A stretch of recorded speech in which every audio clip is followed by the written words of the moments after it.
Okay, so now I hope my screen is visible to everyone. Please let me know, guys. Yes, sir. Yes. Good. Yes, sir. Let me start. How are you, Ben? All good, man? Yes. All right. Oh, so let me start with the session. So we have to start with our SD-WAN module.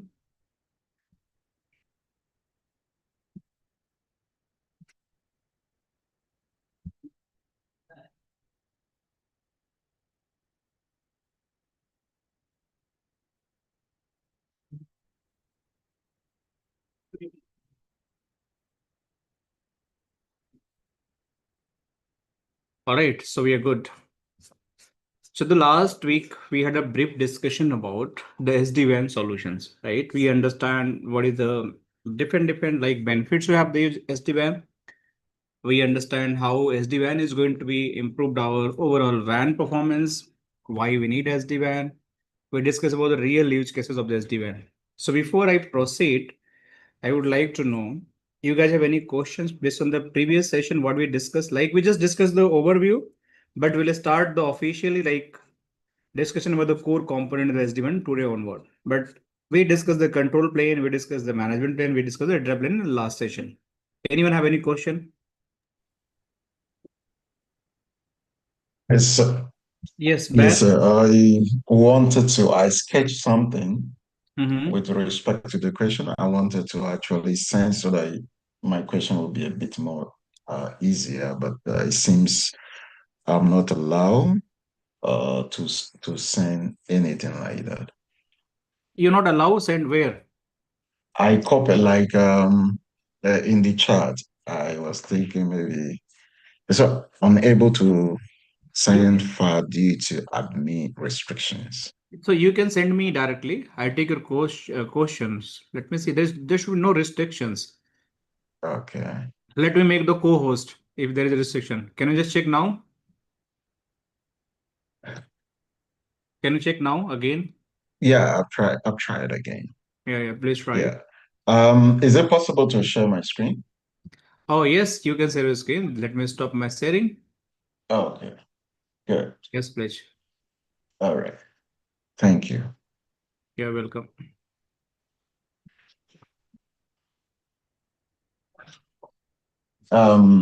Yeah, thank you. That is kind of Ampere's backbone. The question is just if I want to connect the controllers, that is vManager, validator, and yeah, controller, how will it join to, let's say, this Okay, backbone? let me take a snip of your image. That's all. Okay, Good. just give me 1 minute. Okay, let me try to take a snip. That's Let me see. I can take a snip or not. Okay, why are you not able to do that? yeah, snipping. Yeah, I took it from here. That's what I wanted to send to you, but Let me try to take a snip. Just hold on. Let me check. yes, sir. Okay, and take a snip.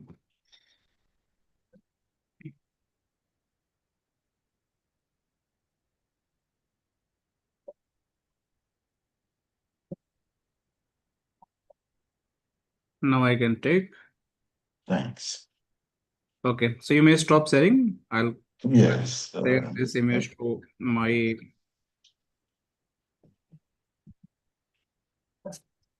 Okay, so that's a good question.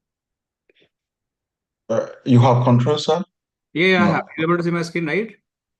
Yes. Okay.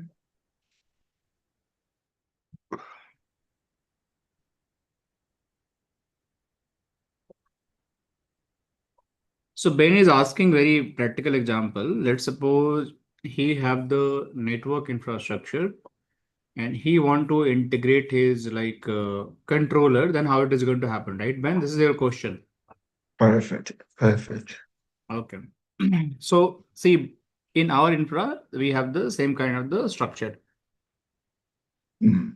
So very first thing, you require the backbone network. That is one thing, right? So Yes, this might be your backbone. So this is going to exactly. be your backbone network. In this backbone network, it could be your MPLS backbone or Yes, could be the public internet, right? yes, sir. This could be two possibilities. So the backbone is a very mandatory. You must have to do that. Next, Mm. you have to deploy the branches. Let's suppose deploy the branch one here. This is the branch one. This is the branch two. And this is the branch three, right? And the third thing, you have to deploy the means the branch four. There are four branches. Behind the branch, you require the LANs, right? Every branch have their own LAN. Make sense? Right, Ben? Okay. Ben, am I audible, guys? Hello, Yes, hello. please. Okay. Yes, please. Now You're you have to deploy, your edge router. So this is a normal Cisco router. You have to replace this router with the edge routers, right? Mhm. And this need to be connected as a this. So this is the basically SD-WAN router. Exactly. So this is the very first thing you have to do everywhere. Mhm. So you have to connect with the SD-WAN router. Mhm. Now it's done.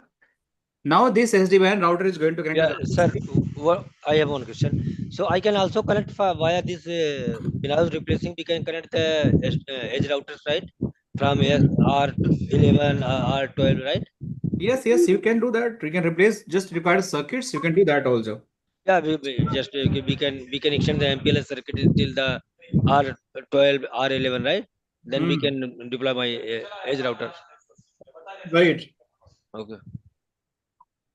And is it also possible to change the image, means upgrade the image from iOS to iOS XE? Yes, we will discuss about that, how it is going to happen. Okay, Sanjay? Okay, okay, thank you. So basically, first thing, the first requirement, we have to connect all as a SD-WAN supportable router. If this is not, you cannot proceed with that. So these all is going to be SD-WAN router. This router can be your CH router. That is, you have the ASR, ISR, CSR. Sabir, please mute. This could be your VH router, that VH 1000, 2000, or 5000. Make sense? If you have the CH Yes. router, these CH routers can be your normal router, but they need to upgrade the iOS image. What Sanjay was talking. Let's suppose they have the normal iOS image, but you go for the iOS XE, you have to upgrade the image to just support the SD-WAN feature. If you're not going to upgrade, it is not going to support your SD-WAN feature. Makes sense, everyone? Everyone clear till here? Yes, sir. Now, Yes, sir. we deploy everything, but this is not going to serve your requirement. Now, very important, what you have to create the brain.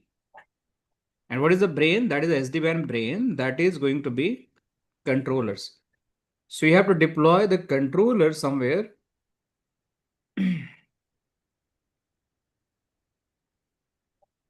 Let me. So we have to deploy the controller. Let me put it here. Oh, it's hanging. Yeah. So this is the three controller is going to require. So one is going to be vManage, one is going to be vSmart, one is going to be vBond. These controller again need to connect with your ISP. Could be the MPLS, could be the internet service provider. And they all have the reachability with through your backbone network. Make sense? So your router must be reachable with the controller. And if it is not reachable, you cannot start working for the SD-WAN. So you have to deploy somewhere in the cloud. This could be your cloud. This could be your internal data center. But you have to deploy and then you have to make the reachability. And same we are going to do in our network. And I'm going to show today and tomorrow how it is going to happen. Pin, any question till now? You clear? Thank you in the first place. So from the SD-WAN router or the one edge router to the branch. At the end of the branch, will there be also another router? Sorry, can you come again? Between the edge of the branch, Okay. the branch, this is the one edge, but from the branch to the one edge, would there be router from the Oh, see. exactly. So technically, let me show you the different diagram. It's going to be more clear. Okay. So take this example. Okay.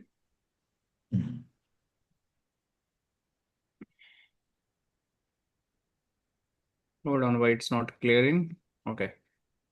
So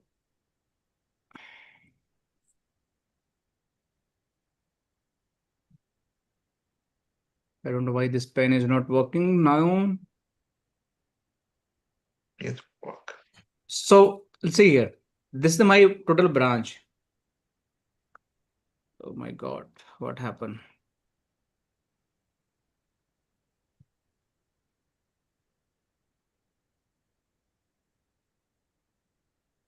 Let me close this session. Let me restart again. I don't know what happened.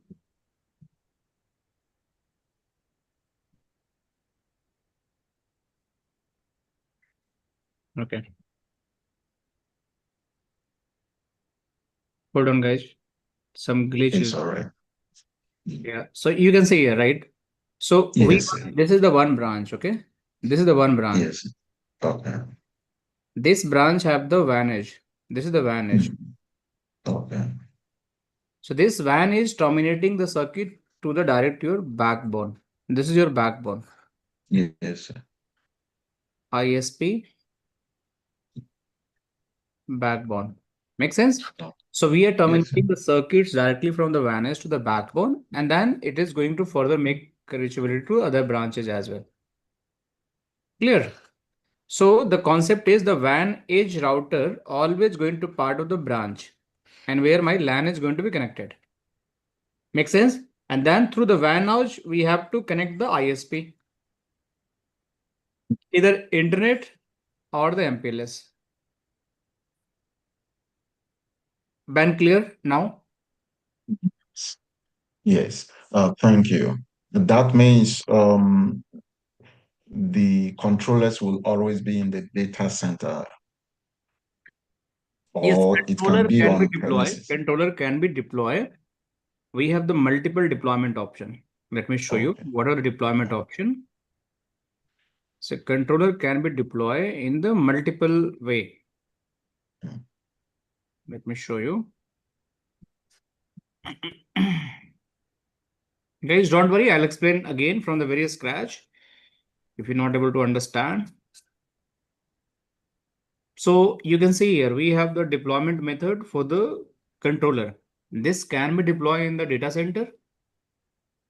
That is my on-premises. And this can be deployed in my cloud infrastructure.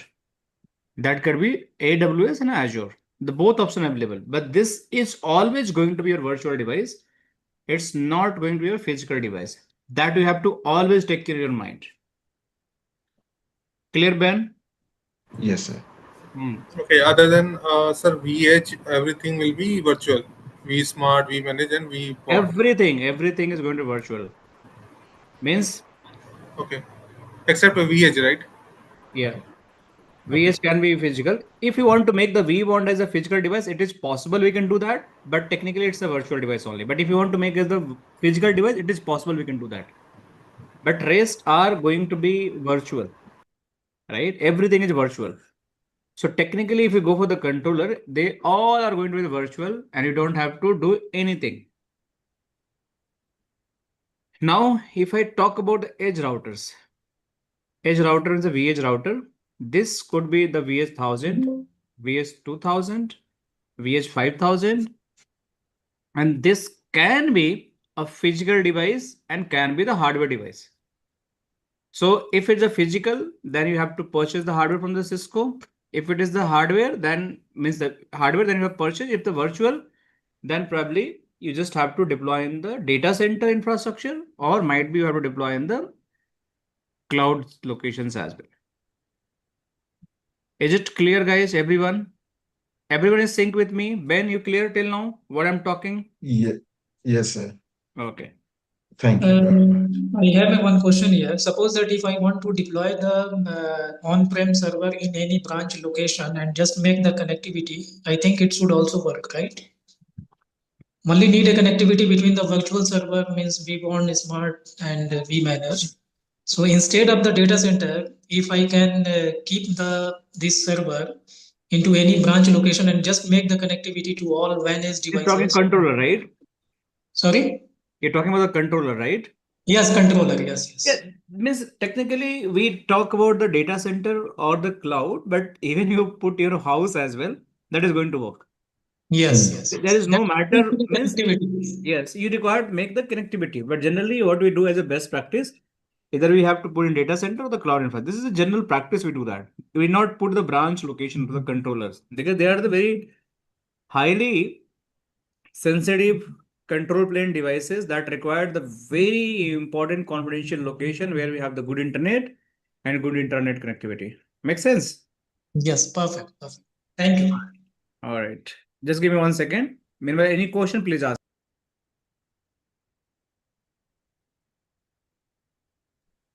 All right. So we are good till here and raise me questions. So now let me move.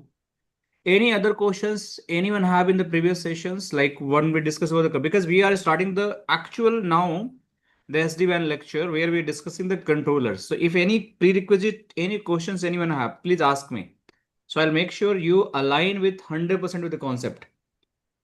Because we are in the very initial stage and every concept is very important for us. Okay, so I'm assuming everyone is happy. So this is a legacy router architecture. We discuss in very detail what is the legacy architecture and what is the management plane, what is the control plane, what is data plane. So same thing, if I want to go and start exploring my viptela architecture, that is no more viptela, is the Catalyst SD-WAN. Going future might be you're going to see updated slide where viptela name is going to be completely removed. There would be no viptela. There would be only Catalyst SD-WAN solution. And what is that Catalyst SD-WAN solution? Let me open that documentation as well. So you can get that clear visibility. What is the Catalyst SD-WAN as well? So if I talk about the Catalyst design, you'll see this is my Catalyst one.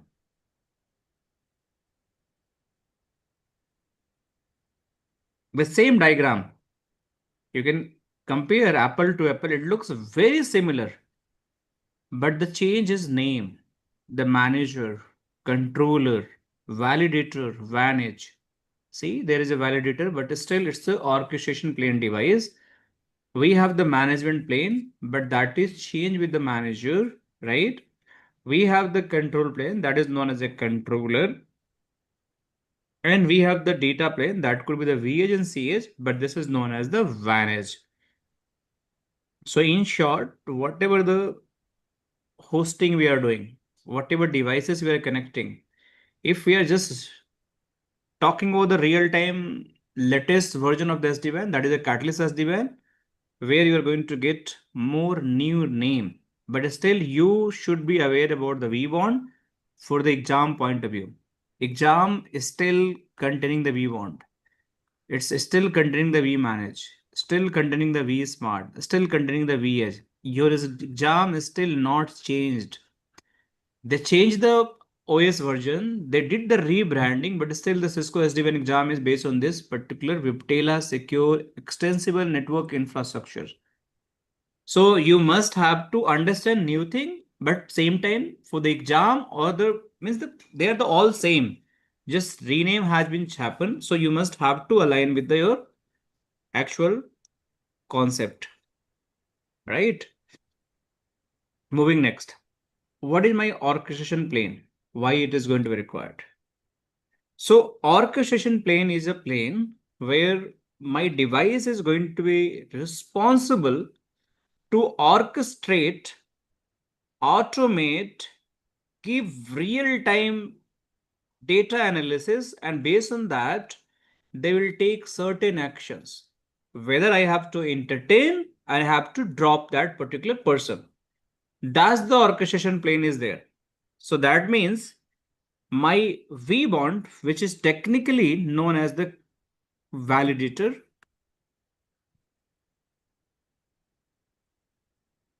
is responsible to do this work.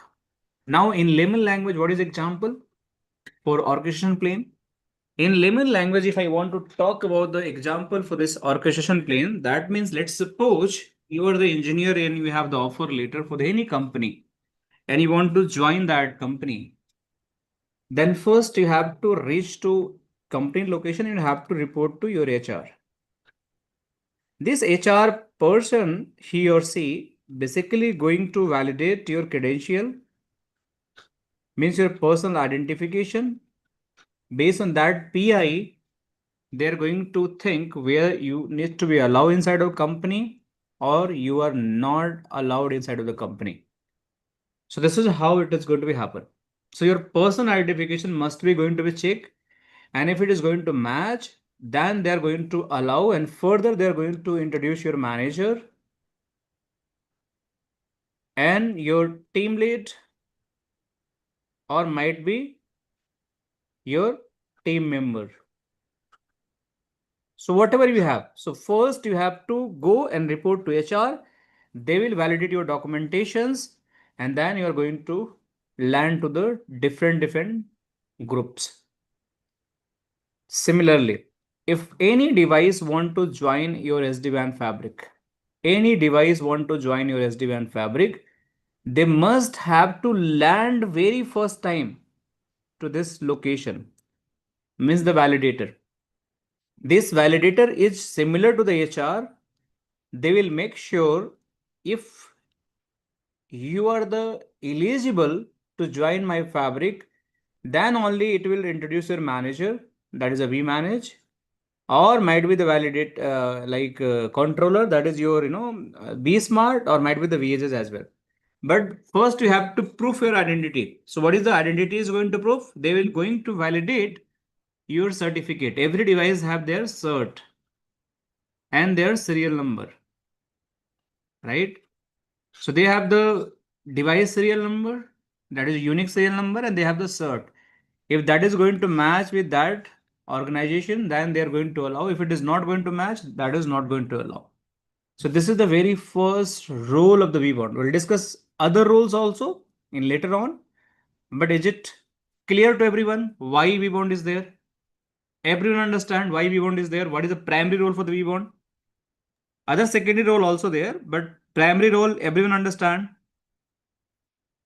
So, please, are there some specifics that the vBond would demand before validating from the one edge or any other device?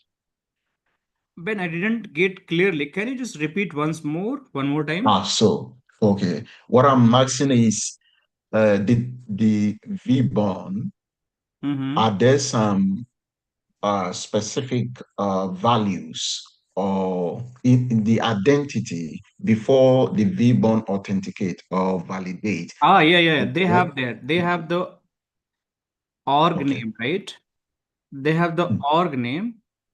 Okay. And this vBond have the direct sync with your PNP portal. So they know what all device is part of my organization name. So if that is going to match, then only it is going to be allowed.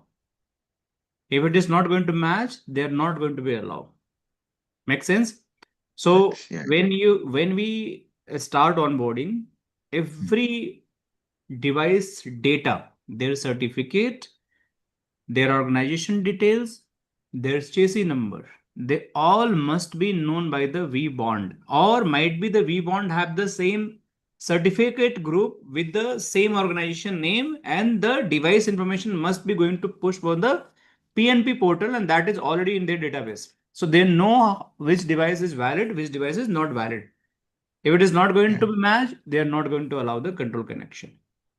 Make sense, man? Yes, sir. Thank you. Any other question about anyone? vBond?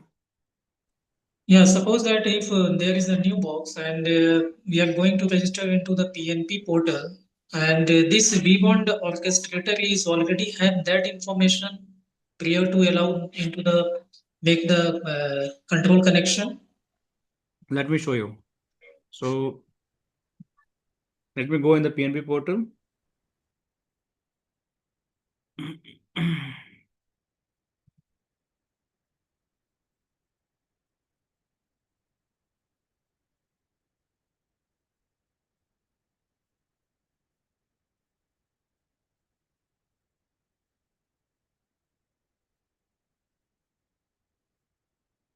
Hold on, guys.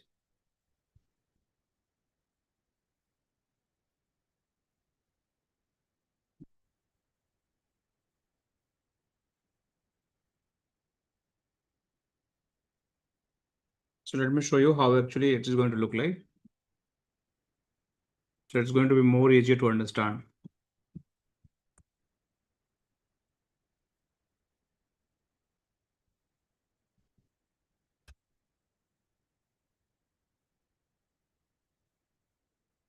See, this is the PNP portal, right? Actual, this is a PNP portal. So whatever devices you have, you see, that devices must be there.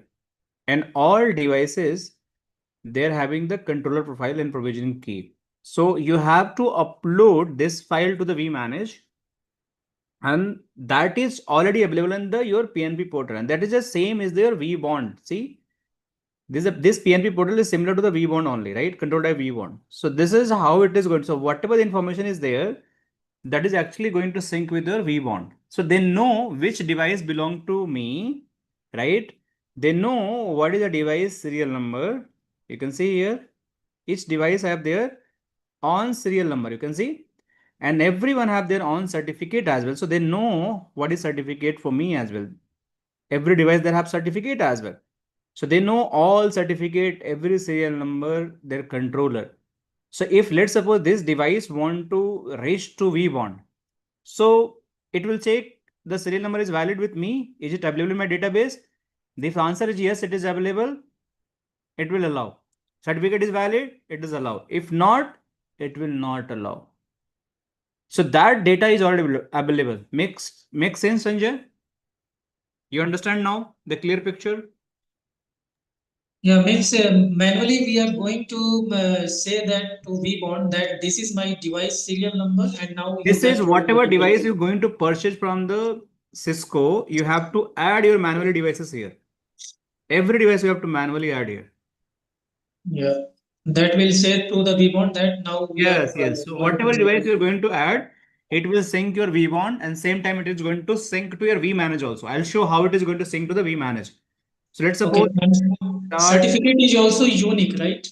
For each certificate is unique. So if you're going to, let me start this lab. Just vManage. I'll show you how it's going to look like. It will take time a little bit. Certificate, there is two methods of certification. If you're going for the automation point of view, automated certificate, then you don't have to do anything. Everything is going to be happen automated point of view. Okay, so let's this work. Any other questions, or shall I move? Sabir, Ram Verma, Pankaj, Kangeshwar, Asis, Anand Kohli, Amit Jina. You guys are good? All clear? one thing is like, sir, this authentication orchestration will check the certificate and the serial number of the device, and it will authenticate the device. Okay, right. So, okay, then it will be allowed to add in the fabric. Right. Okay. Absolutely. Okay. Sabir, And yes, Sanjay. yeah. Sorry to interrupt here. Suppose that if I want to purchase a one vManage device from the Cisco vendor, and we clearly mentioned that this box I want to use as a SD-WAN box. So they will ask the some information for which organization and for which Yes, yes. controller. Once So you that take your request, now say like we are the customer of the SD-WAN. You can see this is the guiNet official customer of the SD-WAN. We have taken the solutions, right? Mhm. So once you, let's suppose you purchasing, what I can give the best example. Any product, like let's suppose you're going to purchase any kind of the car, right? So they give you the software portal, right? Where all car detail is going to be available. When you purchase, what is a warranty, what is a guarantee. Now everything is now in the EY base, right? Portal base. So that is going to be there. You just register ourselves in the guiNet. So guiNet is going to give the course that is going to be like available on your portal. So login detail, your course validity, everything is going to be there. We create credential for you, right? Similarly, when you go and purchase the solution from the Cisco SD-WAN, they will create a portal for you. And whatever device you purchase from there, they will update in their inventory. Make sense? So that is going yes. to be there. This is how it is going to happen. Means you're going to purchase the product, they will create credential, they will sell the credential. If you're not going to purchase, they will not create the credential for you. Okay. And So then certificate is already inbuilt in the hardware by the yes, system. yes, we'll discuss. How certificate part is going to happen. I'll discuss. We have to discuss on it, okay? But let's first understand the architecture point of view, how the authentication is happening, how the flow is going to be happen. Then we'll talk how actually certificate is going to happen. Why in our lab we are using this root CA. What is the purpose of this? That also we have to understand. Okay, Sanjay, happy? Yes, sir. Yes. Thank you. Sabir, you able to understand? Any doubt? I can see you so quiet. Any reason? Yeah, no, everything is fine. I will revise. The recording is in process, right? Actually, I'm in the hospital right now. Okay, no problem, no So problem. Yeah, I'm it's attending to absolutely call fine. you. Absolutely. You able to understand, right? Yeah. Yeah, that's fine. Yes, I can. I'm getting. Yeah. Okay, thank you so much. Anand Kohli, you also. Ashish, guys, fine? I think he is mute. Yes, sir. Yes, sir. Okay, that's fine. So now let's move further. We have the second controller, that is the vManage. vManage is some controller. This is the single pane of glass. Means without vManage, one is the PNP portal, that is a vBond, right? The PNP portal, ZTP server, and vBond all are going to be same kind of the things. Without this, your vBond is not going to work. But this is important to onboard the devices. That's the one thing. But you want to build your SD-WAN fabric and you have the PNP portal. Which device you have to deploy first? Any answer, any guess? What do you guys think? If let's suppose you want to deploy SD-WAN and you have the PNP portal, so which controller you are going to deploy first? vManage. vManager. vManage. Why it's very important, guys? Without vManage, you cannot proceed with day zero configuration. If you want to proceed with day zero configuration, you must have to deploy the vManage. That's a mandatory. So if you have a requirement, day zero config, day one config, day two, day three, that you have to start with vManage. And that is then known as the single pane of glass, where by sitting on the vManage, you can do all configuration. All config you can do that. All troubleshooting you can do that. Right? Every type of you want to take reports, that also possible. Any type the iOS upgradation means Sir, I have one question. Yes, Ram. Yeah, if my one of the banners will got faulty, right? Then we are going to replace this particular ban. So we need to update in the BNP portal also that we can replace with the existing. Right. So when you're going to get the new device from the Cisco, they will dispatch with a new serial number. That Okay. serial number they will register under your account. So that is going to visible to you. Okay. So we will remove the old one, right? That Yeah, you got can remove faulty. the old one. There is no problem. You can remove the old one and you can start with the new one. Okay. Clear? Yeah. So this is the vManage is going to be a single pane of glass. You can do all type of work by sitting here and you can just complete the everything. Without this, you cannot do any configuration, any troubleshooting, any policy, any feature, means nothing, report, analysis, nothing you can do that. Now we have the third controller. Any doubt in the vManage till now? Okay, the third controller we have the vSmart. vSmart is your brain.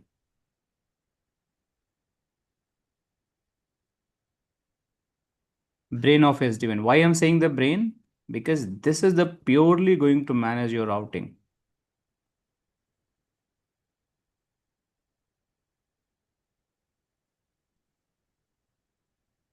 And what routing protocol they support? OMP. That is known as the overlay management protocol. So this is one thing. If you want to do the complete routing engine for the entire fabric, that is going to done by your vSmart. That is also known as the validator. This is responsible. So this is for onboarding process. Sorry.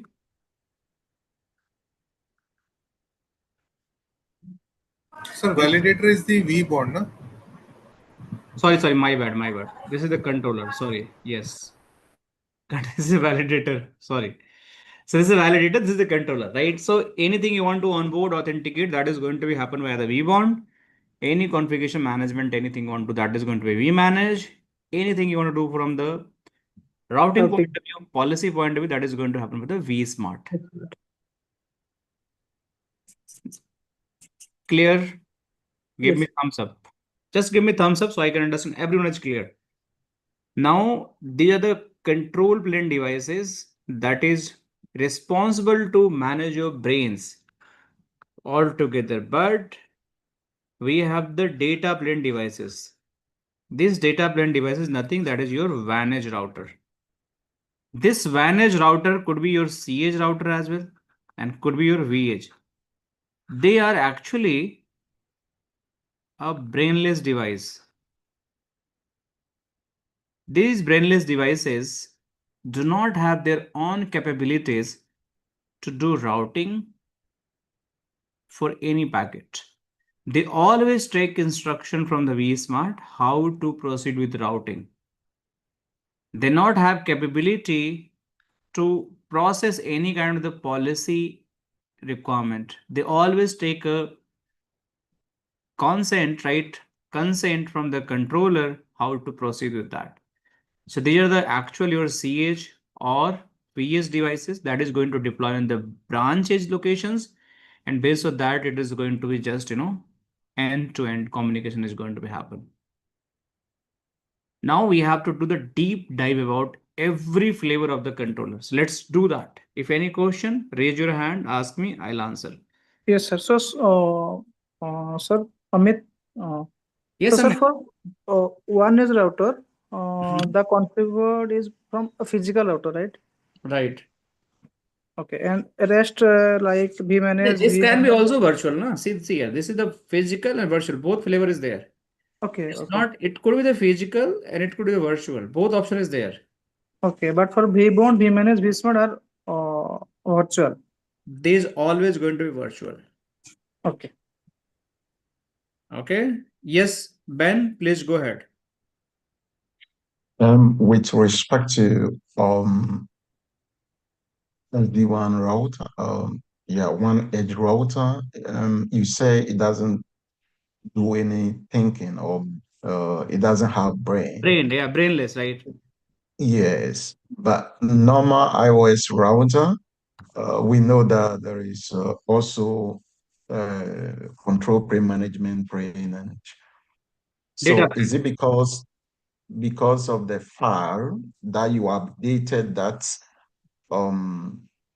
destroy, so to say, the normal iOS thinking? Let me add here. I understand your point. When I talk about the brainless, it doesn't means it totally going to be brainless. It's not going to be like that, right? Even you can do the routing. If you want to run the OSPF, it is going to support. It is if you're going to run the BGP, it is going to support. Static routing, it is going to support. But when you talk about the OMP, this routing always going to come from the vSmart to them. And they only install the route which is coming from the vSmart. It is not going to hold the routing in their brain for forever. If this vSmart is going to be down, this is going to be brainless. It will not getting route from the OMP protocol from the vSmart. So for after certain time, it is going to be dead. Means Sir, entire. sir, so can I add something, sir? Yes, Ram, please go ahead. So actually, sir, if you are running OSPF, BGP, and static routing, this is actually only this is only valid with your actually line segment, not for the global segment, right? Right, so right. That's why actually we are saying this is brainless. So only OMP protocol will distribute the route for all the manages, and but only single manage will only know about our LAN segment, not on the global segment. Global If you, segment, if you want to understand, then you require the OMP. right, And if the vSmart is going to down, then you are not going to receive the OMP updates. That's why I'm saying the brainless.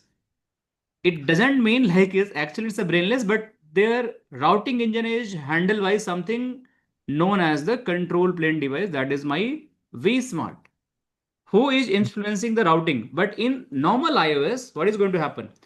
Let's suppose this is a router. Whatever the routing protocol I have and whatever the route I am learning from different sources, that all is going to manage by my on iOS. Yeah. Make sense, Ben? Yes. Clear? We'll discuss. And also there is one catch. Even my brain is going to be down. Let's say my controller is going to be down. We'll discuss how it is going to. I'll show the live as well, lab as well. Even this is going to be dead. It doesn't mean this router is immediately going to be dead. It is going to be dead. Definitely, it is going to be brainless, but it will keep some cache information of the routing. Whatever the last learn route they have, they will keep by default 12 hours, right? And if there is no further update for 12 hours from the vSmart, then it is going to remove full cache information from the routing table. Then it is fully dead.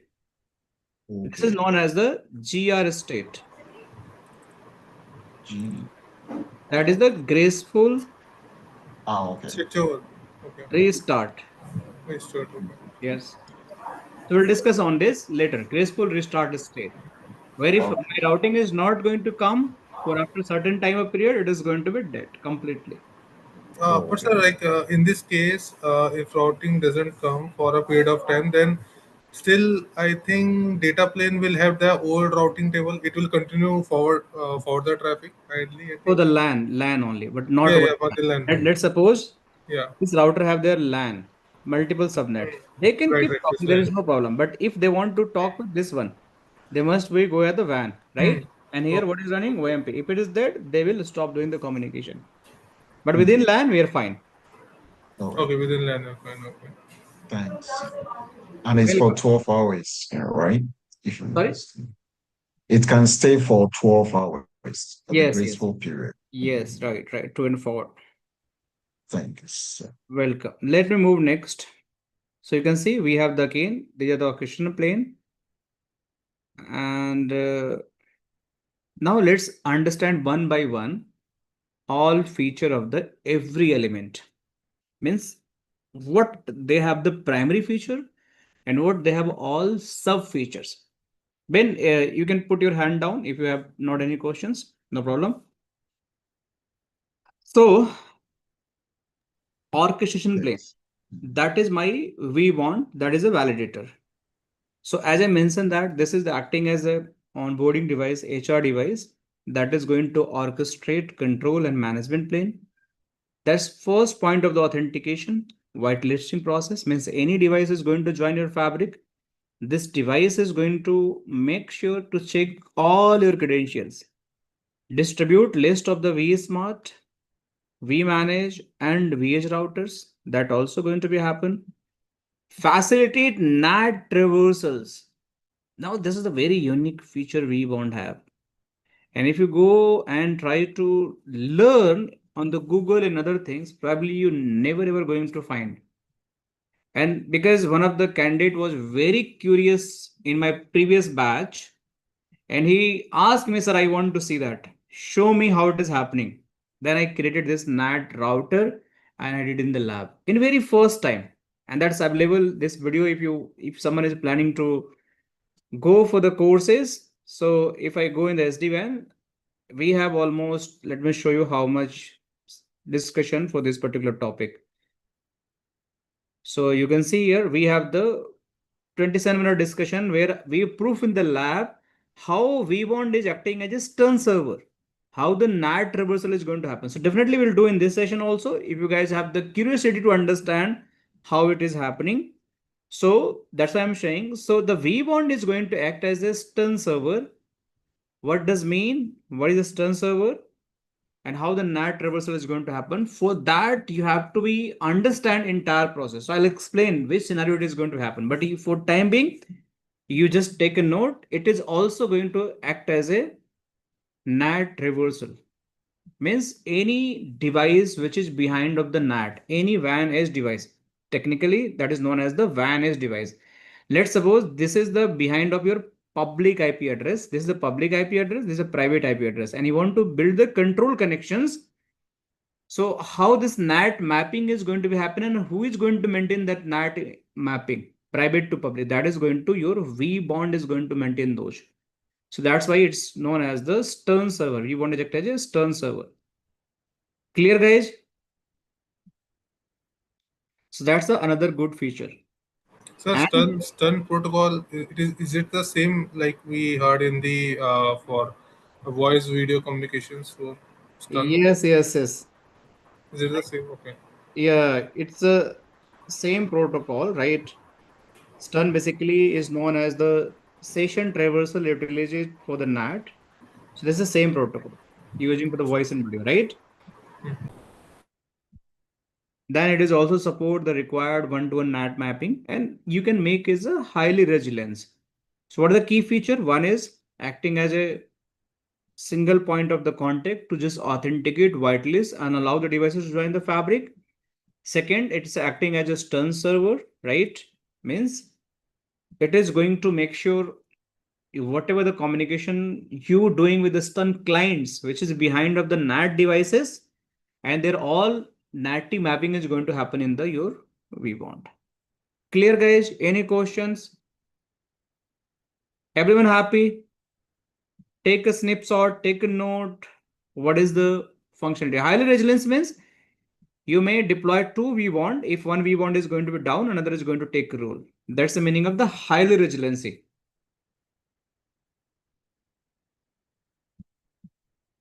All right, moving next. I'm happy. You guys are happy.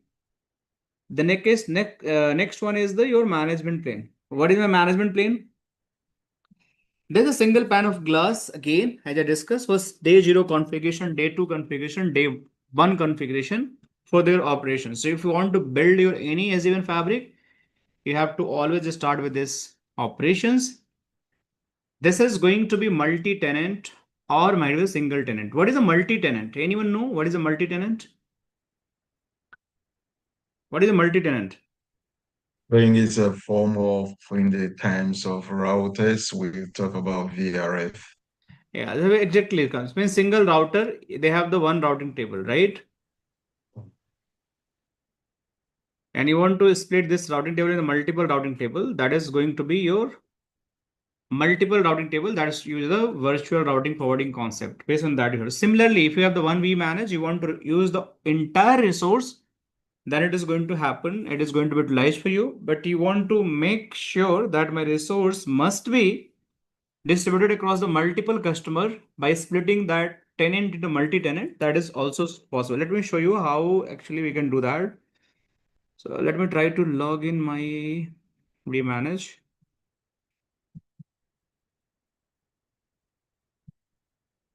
Show interface. So 129. Let me try to log in.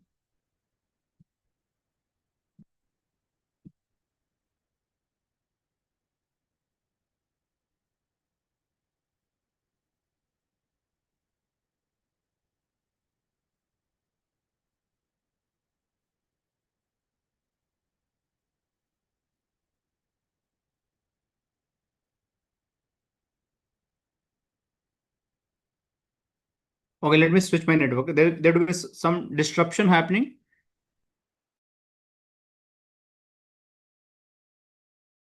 Am I audible, guys?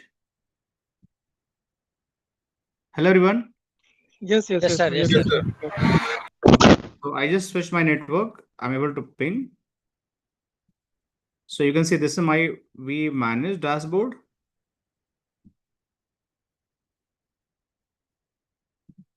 And if I log in here,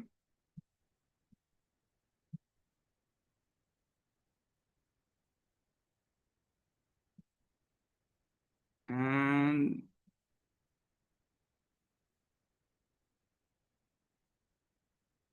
okay, let me reconnect. So you can see here, if I go in the settings, tenancy mode, you getting here, you want to make the multi-tenancy, so you can just click in how many domain, how many cluster ID you want to create. So you have to define the domain and cluster ID. Based on that, it is going to be multi-tenant. So you have to take these all features, then it is going to be possible. So right now, we can divide the single vManage into multi-tenant or might be the single tenant. It's totally depend to us. So that feature also support. Centralized provisioning, as I mentioned, this support the centralized provisioning, right? You can create the policy, template, troubleshooting, monitoring, software upgrade, GUI, role-based access.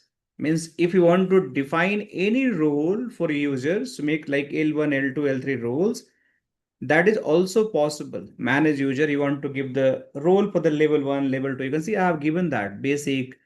So we can create the user sessions, right? User group, which user want to give what type of role. See, some I can give the read write. I did in the last session labs.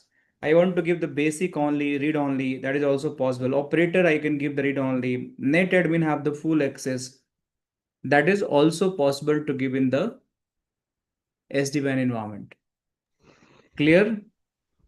Yeah, I have one question regarding the multi-tenant. So suppose that we are using in our environment the one single vManage, and if we are going to change the some configuration from the administrator tab, the multi-tenant, so same vManage will allow the different organization as well to use their own vManage. You can think in this way.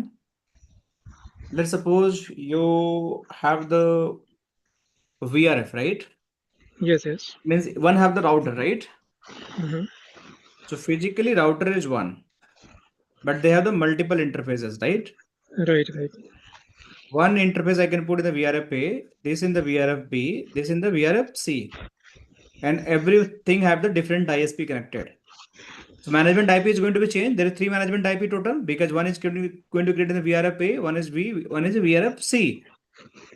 So if you are going to log in remotely, you think I'm logging to the my own router, but you're accessing the small portion. Behind this router, another routing table also there.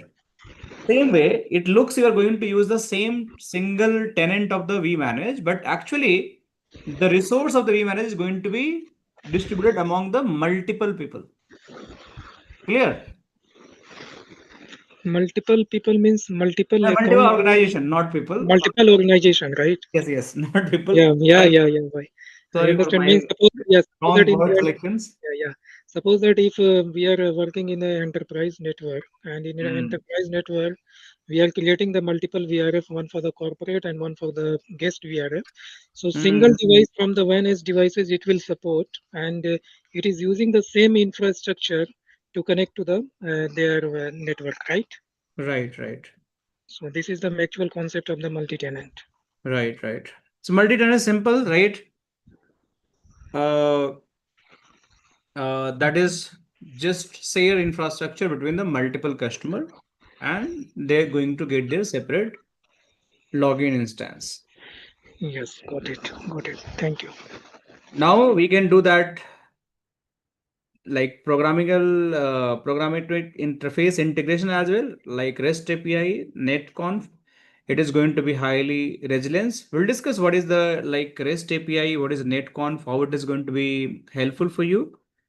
But yes, these all features are going to be available with the vManage as well. Now, any questions anyone have?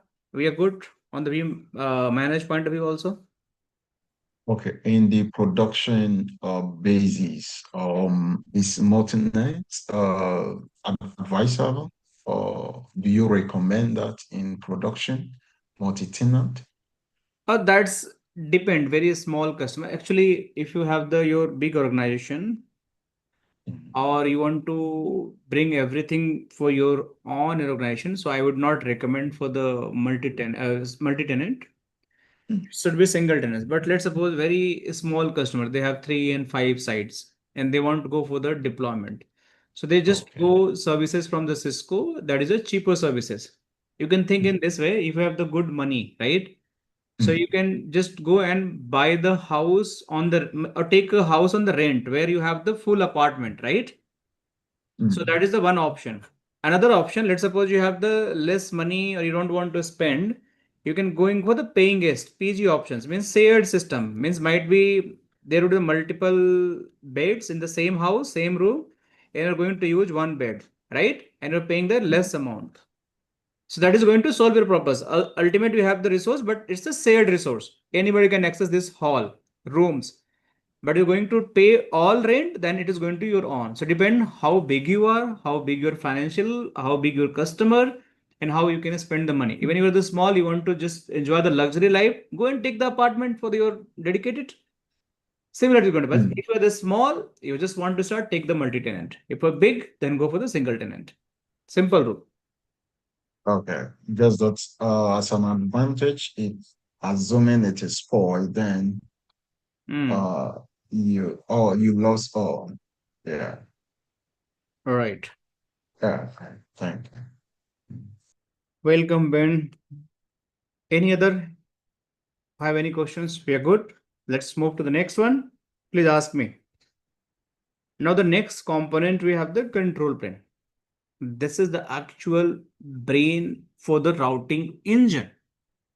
Means the first thing you can see that is going to be vSmart is going to be facilitate your all fabric discovery. Means anything you want to do the routing related thing, that is going to happen for the vSmart only. It is going to dissimulate control information between the VHs. What is a control plane? That they are the routing informations which is coming from the different VHs, and that is going to land to the vSmart, and this is going to be responsible to further distribute between the VH router. Let's suppose this is going to send one route, it will reach the vSmart. It is going to further redistribute to the another branch, this branch. So that's why dissimulate control plane information between the routers. Also, they are going to share a data plane, whatever how the data packet is going to be forwarded, how my application, how my routing is going to be forwarded to the VH router. So might be this data plane, how the function is going to happen, what is the application of a routing, you don't know. But we'll discuss, we'll do the lab for this, and we'll understand how this all is going to work. Make sense? Clear? Yes, sir. All right. Now, So sir, basically, sorry for the interruption. So basically, vSmart is directly connected to the OneEdge router, like share the routing information, right? sorry, can you come again? Yes, sir. Basically, vSmart directly connected to No, the no, routing this is information. never going directly connected. They are going to connect with the ISP. This might be in Yes, the yes, London, UK. You're in the yes, India, so you cannot cable directly here, right? You have yes, the yes, ISP. Over the ISP, they will build the OMP session, yes. OMP protocol. Under the TLS and TTLS, we'll discuss alternate type as well. Okay, okay, sir. Clear? Okay, so now we understand about the data plane, application aware, to discuss later on how it is going to happen. We'll see. It is also responsible to implement control plane policies. Every policy you're creating, that's a centralized policy, not localized policy, centralized policy. Let's suppose you want to do some hub and spoke topology change. You want to set some route preference. You want to change some kind of the TLOC preference. You want to do some kind of the application aware routing. You want to do some kind of service chaining. Any type, VPN membership, route leak policy. That all is going to be happen via your vSmart. Without vSmart, you cannot put intelligence in your SD-WAN. So that's why it's responsible for the control plane policy such as the service chaining, multi-topology, and multi-hop. And that is going to make your life easy because it is going to reduce your control plane complexity. It's a very uniform kind of the routing is going to be happen. One routing protocol is going to work. That is the OMP protocol. And they know how my routing is going to push from the edge to the smart and then smart to the edges, how I can manipulate the path, how I can control the traffic. And based on that, they will make your very straightforward routing decisions for any kind of the communications. And the same time, it is going to provide the highly resilience your configuration.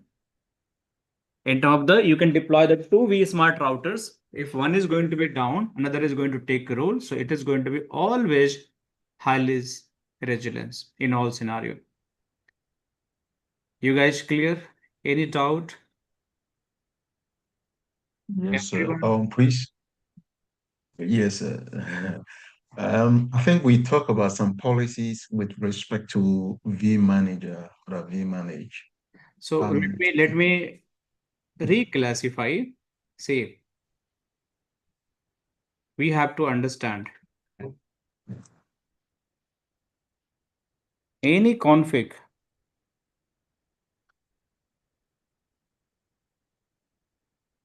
need to done on vManage. Clear? Oh, yes. Now vManage is responsible to push policy either vSmart or might be the vEdge router. Okay. So there is two type of the configuration on the vManage. One is the policy based configuration, policy config. This is the centralized policy. We'll discuss what is centralized policy. Centralized policy. And another is localized policy. And some other config routing, like ACS. That could be anything. So if we have any centralized policy, it will first go to the vSmart directly. And from vSmart, it is going to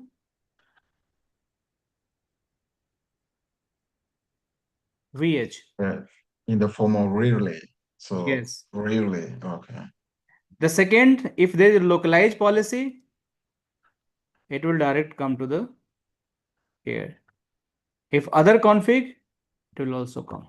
Clear? Okay. This is what I'm talking. If you have a centralized policy, so that centralized policy always affect to vSmart, and then it is going to take a call. This policy is going to stay to me, or I need to pass to vEdge. If any data policy from centralized, it is going to pass to the vEdge. If any application aware routing policy, we'll discuss. It is also going to pass. If any pure control policy, it will stay to vSmart only. And vSmart is going to take a decision, a call, how I can proceed to manipulate the traffic if I require any kind of the packet communication. Make sense? Very, very perfect. Perfect. Thank you. Very good. And how the policy is going to create, we'll see. See, I have already So one question, like other policy, which one you said that it will come directly from vManage to VH? Other config, other config is like you can write.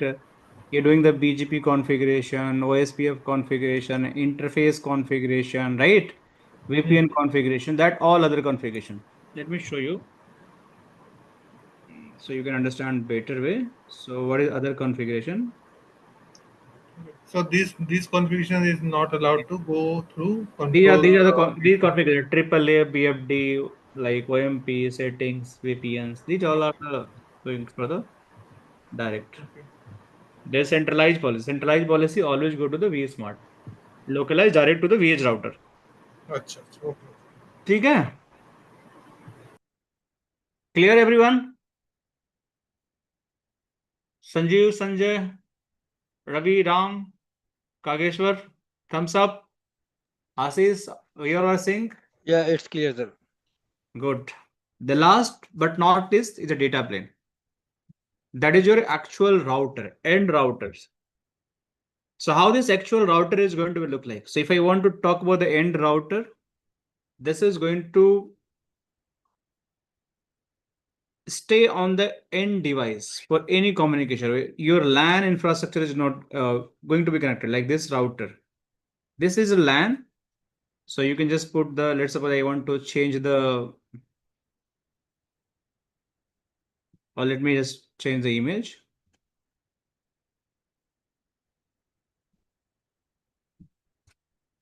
This is my LAN, you can see. So this is my LAN and it is connected to my basically VH router.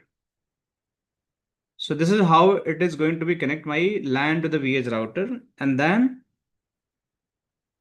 this router have their own functionality. Provide the secure data communication, means data plane communication with the remote VH router. What does mean for the first line? Anyone can decode this line?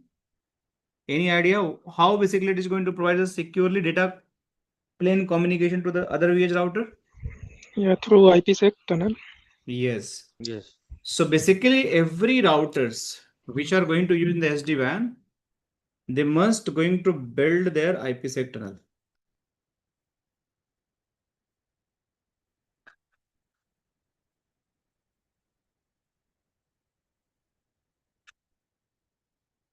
And this IPsec tunnel is going to be 100% secure. So any communication you're doing from back and forth, that is going to be always secure, and nobody is going to understand what you're going to talk. Establish OMP session with the vSmart controller. That means my OMP is going to only, if any interview question is going to ask where OMP is going to build. So OMP is going to be only built between VH to the vSmart. That is one conditions. And second conditions between OMP, between the vSmart. This is the only option we have. So this is the OMP peer. This is the OMP peer. This is the OMP peer, and whatever the OMP to vSmart have, they all are the OMP peer. So this is going to make sure you have the secure OMP protocol running between the VH and the vSmart and between the vSmart. Note it down. OMP run between the vSmarts, means if I have the two vSmart, they can run the OMP, or between the VH to vSmart. No other connectivity we have to run the OMP. Yes, Ben, please. What is between vManage and vSmart? It's also OMP? Or... No. Okay. We'll discuss. Okay. There is no OMP. VH to VH, there is no OMP. That's why I'm putting the OMP is only going to run between the VH to vSmart or vSmart to vSmart. And sir, IPsec? Between the VH routers or CS routers. Okay. Sir, Ramji side. Sir, Yes, what is the difference between control connection and OMP connection? Okay, that's a good question. I'll take this. Okay, just hold on, Ram. Okay. Okay. I'll talk today only. Now, if I talk about the OMP have the AD value 250. If this is originated from the vEdge router, this is the AD value. If this AD value is going to happen 251 if it is going to originate from the CH router. Clear? If OMP is going to be originated from the VS devices, then their AD value is going to happen 250. And if it is going to be from CS devices, then it is going to be happen via the 251. We are aligned? Everyone happy? Yes, yes. Yes, sir. Now, this is going to implement data plane application of a routing policy. We'll see how it is going to be happen. Because we have to understand how the application of a routing is going to work, how the data policy is going to be implemented. Then we'll see that. And also it is going to export performance statistics, means any vManage router, how they performing. So their database is going to be available on your, let's suppose I'm going in the dashboard. There is no vManage devices up and working as of now, but let's suppose I want to go in the real time. So if I want to check any link utilizations, top talker, WAN throughputs, interfaces, means I will get every statistics, how my link is behaving, how my data plane is going on, how my applications are behaving. So all feature is going to be visible and you can just do your own analysis, where is wrong and how we can correct that. Okay? Clear? And then we have the next one is the, you can integrate with any kind of the existing routing protocols. If you want to existing routing protocol integration, that is also possible. Like you want to run the EIGRP for the CH router, that is also possible. If you have the VH doesn't support the EIGRP. You want to run the BGP, OSPF, VRRP, HSRP not supported by them. It is also possible you can do that. So this is what we can do by doing the VH configuration while integrating the communication through the controllers and the LAN infrastructure. It supports the zero touch provisioning. Zero touch provisioning, that means you don't have to do anything, but still you want to onboard the devices. It is absolutely possible. We can do that. And this could be, we have discussed, right, how zero touch provisioning can be done, but we have to do in the real scenario. That is not doable, but I'll explain how the step by step it is going to be happen, right? And we have the proper documentations and we have to understand it's a better packet flow. And last, that is going to be multiple deployment mode. We have the virtual, we have the physical, and based on that, we can use the different kind of the, speed, 100 Mbps, 1 Gbps, or might be 10 Gbps. So this is all about the control plane and data plane and the controller. This is known as the vBond, vManage, vSmart, and the VS devices. I believe we are good till here. Give me thumbs up, guys, if you all are happy with concept. Okay, thank you so much. Let's move to the next chapter. The next chapter is how my, so same thing it is written here. My device start authentication process. You have to understand route, right? How my devices start the authentication process. Means let's suppose I purchase any devices and I want to onboard in the SD-WAN fabric, how my authentication is going to happen, how my communication is going to happen. That we have to think about that as well. So basically what happened, we have the TPM chip that is known as a tamper-proof module. And this always going to install in the any router which is going to manufactures by the retailer. And this is going to be always install your certificate detail. So anytime the device you are going to purchase that have the certificate and their serial number, that serial number you put in the PNP portal. So two things you have. Based on that, only your identification is going to happen with the controller. So there are two type of the authentication process. One is going to be your auto authentication, auto auth, and one is the your manual or might be via the root CA. So what is that auto? How it is going to manual? How it is going to root CA? That also we have to understand. So if I talk about the each physical devices when they manufacture from the SD-WAN, they always going to install unique chassis ID and certificate serial number. Chassis ID is your serial number of your device. And certificate is always going to install in the TPM module that is known as the tamper proof module. And this is going to be done in the manufacturing process when you're going to do the manufacture the router. This is also have the one of the Symantec means this is going to be vNet roots means the certificate is going to be signed by the vNet root CA. At the same time, they have the also Symantec root CHN. Now you might be not sure what is the root CA and why you use that. So whenever you want to do the authentication based on the certificate, so certificate are going to generated by some certificate authority that is known as the CA. That is known as the cert authority. So they are going to give the certificate and that certificate must be installed here. And same certificate, if it's going to be installed in the another device who want to talk to me, then they are going to talk. If that is going to mismatch, they are not going to talk at all. So each device must have their certificate. That certificate is going to install in their vNet.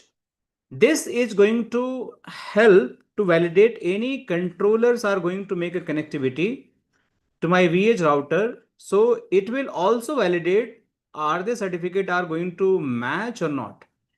They will also validate to you and you also validate to them. Then only you're going to build the control connection. Similarly, we have the Symantec roots here. Trust is validated control plane element. This can be also used.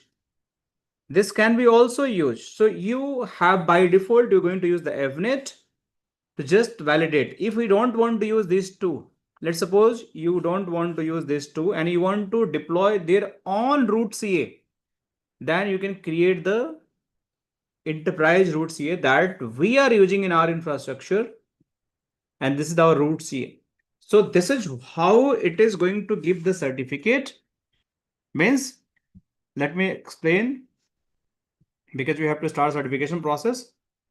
So this root CA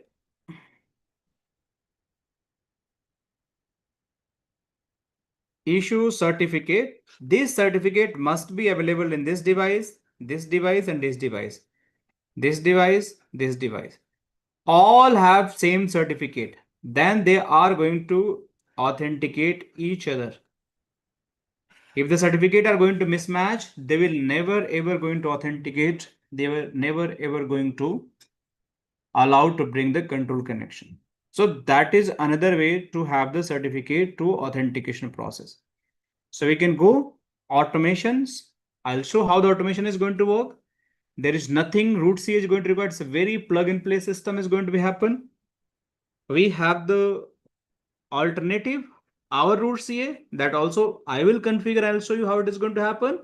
And based on that, the devices are going to authenticate each other. Clear guys, everyone okay? Sir, suppose that if we are purchasing the one Cisco box, so they are also following the same kind of the infrastructure in their own box, the TMP and the Symantec. TPM chip is not coming with a Cisco box, right? This is only for the vEdge, not for the Cisco. Okay. Yeah. But Symantec is already there, right? In the Cisco. They have the cert already installed, right? and they just go and allow it based on the OTP that is going to be activated. We require this chassis number, serial number, and you just have to activate that. And they already have the inbuilt everything. They will just have to put the detail, it is going to be activated. And even you want to generate the certificate from the external root CSR, it is also possible. So in our right, let's suppose we have this CH router, but still this is not with a TPM module, but still we want to onboard. We can do that. Yeah, due to the external root CA, right? Right. Okay. So this is the basic difference between the CH and BH. Only the VH is having the TMP chip, but in the CH we don't have. No, we don't have TPM chip. Okay, got it. Thank you. All right, so where we are now. This is the how VH cloud identity. We have this chassis number, serial number. We can generate the OTP token. I'll show you how it is going to happen. Actually, in the productions, I believe I will take one session where I have real SD-WAN devices. I will activate how this token is going to be activated, how OTP is going to be there, and then it is going to be activated. Now you can see we discuss about the controller that is going to same Symantec root stand or like vNet, Viptela root stand or by the enterprise root CA. They're going to do that. But most important thing you have to understand the different component, how it is going to be used. So might be you're going to confuse when I'm going to explain what is the color, what is the site ID, what is system IP, what is the organization name, what is the VPN, and what is the TLOC. What is TLOC? Like locator we have, means transport locator we have. So we have a lot of thing here. But basically, before I can jump here, we have to understand few things. First, we have to understand which type of tunnel we are going to build. So OMP, if I am tunnel going to build, it is going to be always between the vSmart and vSmart to the VHR. This is clear, right? Everyone clear? OMP. Okay. Now let me talk about other as well. Let me draw by hand.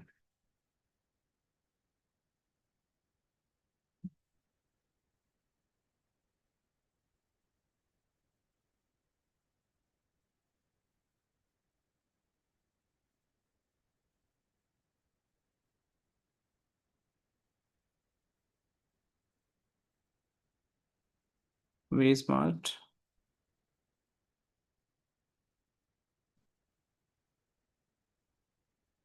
Right. Let's suppose I have another vSmart as well here. I have two vSmart.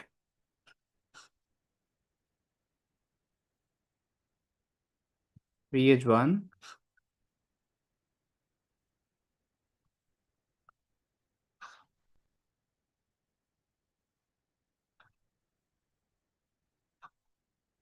Three sites we have, right? In between, I have the MPLS ISP and could be Internet ISP. Let's suppose this is going to connect this way.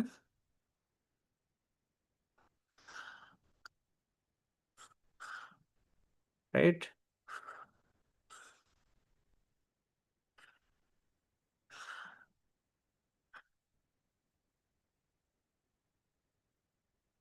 Right?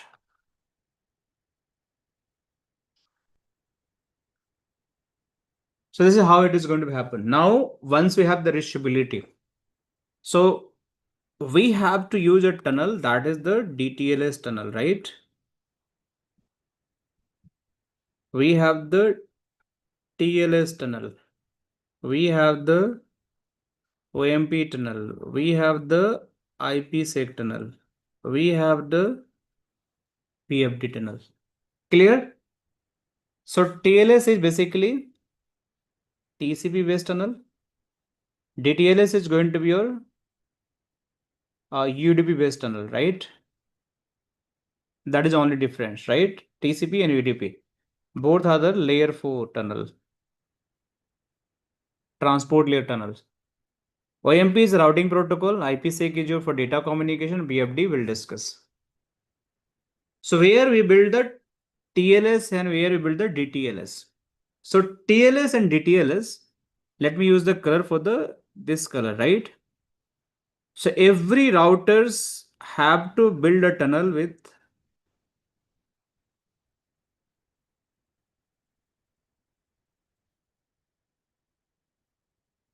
this is going to be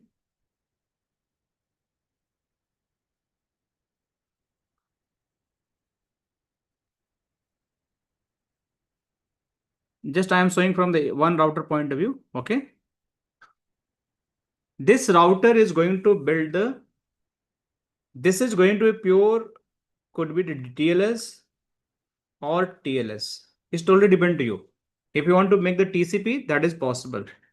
This is also can be DTLS or TLS. Both is possible from the vSmart. But for the vBond, it is always going to DTLS, never TLS. Clear?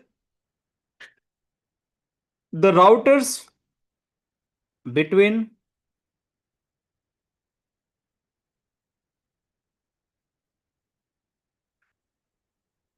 they form the IPsec.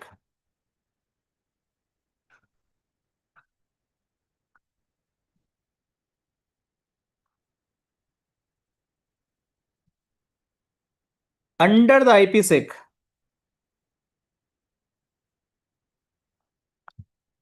the IPsec, even these all also going to form the IPsec. They form the BFD. Clear? So we have the TLS, we have DTLS, and we have D. Now, let's suppose this vManage and vSmart also create the tunnels. This could be the TLS or DTLS. This vSmart and vBond also create a tunnel. This could be always DTLS. Right?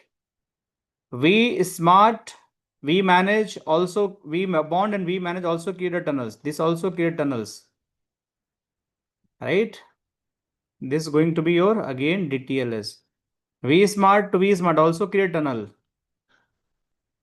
This could be the TLS and DTLS. Understand? Means every device is creating a tunnel, but tunnel which is going to the vBond, it is always going to be DTLS. Clear, guys? We are happy till now? Sir, so TLS and DTLS is T-lock, right? No. T-lock, they are not T-lock. Okay. They are not T-lock. Now, where is the OMP? Sir, sorry, sir. Sir, Bhupendra this side. Actually, Yes, sir, TLS and DTLS we can change manually, right? Yes, we can change manually. By default, it's going to be DTLS, but you can change them manually if you want. If you want to make manually, it is possible. Yeah, thank you.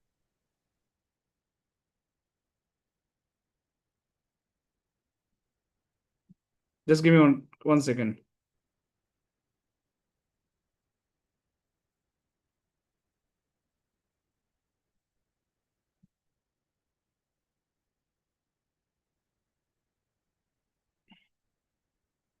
So further, where OMP is going to be there. So OMP is going to be yellow. Okay. So this is the OMP. Inside of TLS and DTLS, you are going to form the OMP. This is the one, right? Between, sorry, this is not one. My bad. This is the one. Means vSmart to vSmart. This is the OMP. And the vEdge to vSmart under TLS and DTLS, this is again OMP. This is also going to create one tunnel with this vSmart under DTLS and TLS, that is going to create the OMP. So any tunnel is going to create as a OMP always inside of the TLS or DTLS. OMP itself is not going to be created. It will always going to stay inside of TLS and DTLS. See here. So vEdge and the vSmart is going to create tunnel. The TLS DTLS is going to build under that they have the OMP tunnel. VH to VH, we have the IPsec tunnel. Inside of the IPsec tunnel, we have the BFD tunnel. Clear? And that's the same thing I explained. So why TLS? Why DTLS? Why BFD? Then we have to understand. Sir, can you show that diagram again? Your diagram. Yes.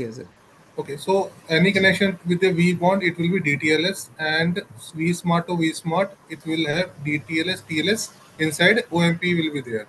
Right. Okay. Now we have to understand why you need a DTLS, why TLS, why BFD, why IPsec. So IPsec is your for data communication. Any data traffic you want to send, so data traffic is going for the IPsec. BFD is bidirectional forwarding, like any link. As is mute, let me mute you. Any kind of the link quality issue you have and you have to track. So you want to monitor loss, latency, and jitter, that is going to via the BFD. So BFD is going to maintain your path liveliness, path quality, and path liveliness. Means whether live or dead. That is the work of the BFD. This is the IPsec. This is the OMP is for the routing. TLS and DTLS is secure tunnel. So nobody is going to hack what you're sending, what you're receiving from your backend from devices. So this is how your TLS, DTLS is going to be there. So you guys understand why use the TLS, why DTLS, why OMP. We have to build all the configurations.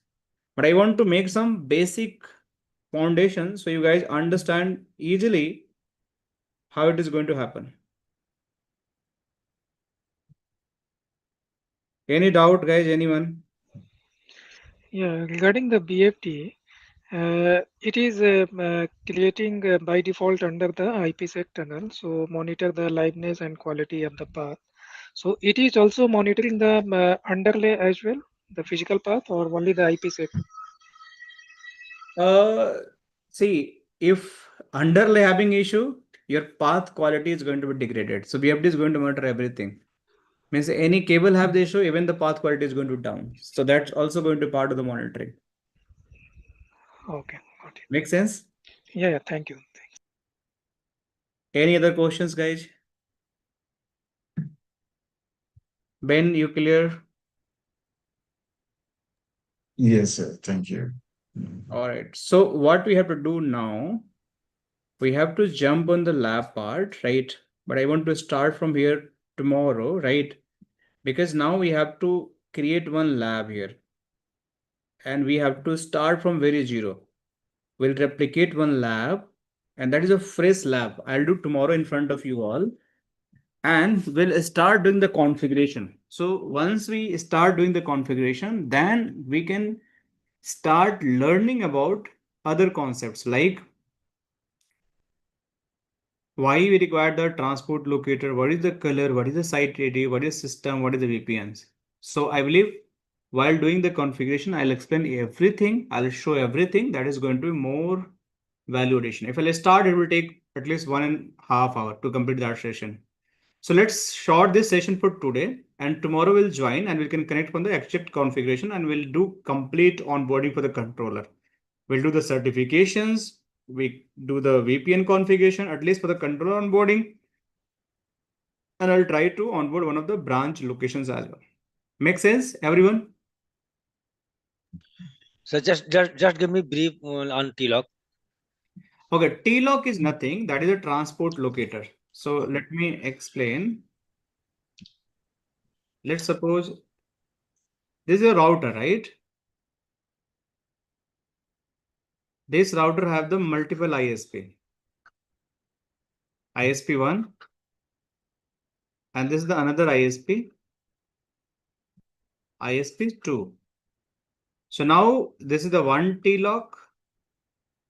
And this is the another TLOC. TLOC have three tuples. One is their system IP, which I'm going to discuss tomorrow. they have the color, and they have the encapsulations. So this is again system IP and color and encapsulation. Color cannot be same on the both of the circuits. So to understand TLOC, you have to understand system IP, you have to understand encapsulation and the color as well. Then you understand the TLOC. So that's Okay, sir. Okay. I told tomorrow we'll discuss. See, Okay, Okay. Ram? it was just a BGP next stop, like. Yes, it's Right. similar to the BGP next stop only. Right. Okay. So OMP is behaving like BGP, right? Yes, exactly BGP. Okay. Any other questions, guys? I believe everyone enroll. Anyone in class who not enroll, if not enroll, please enroll yourself. Only you're going to get the Zoom link, okay? So if anyone who not enroll, I'm not sure because I'm just sharing. So just reach out to the WhatsApp number, right? I can see most of people already enroll, but anyone just miss that. So please make sure you reach out and talk to team, and then make sure you'll not miss tomorrow sessions. That's very important.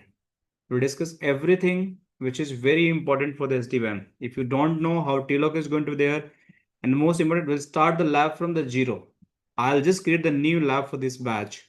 You can see, and this is going to be 20.3.6 latest versions, and I will start doing the complete from the scratch. So please, I request everyone, please join the sessions and understand and become the SD-WAN engineer. Okay? All good? Yeah, sir, I have Yes. one little bit questions. Yes, So please. currently in the production environment, what is the version we are using for the vManage devices? It is a 17.6 or it is a 20 dot something? So most stable version in the production we have 20.12.5. Okay, so this is the vManage Yes. version. Yes, yes. And the vManage devices? 17, if you have the vManage C8000V.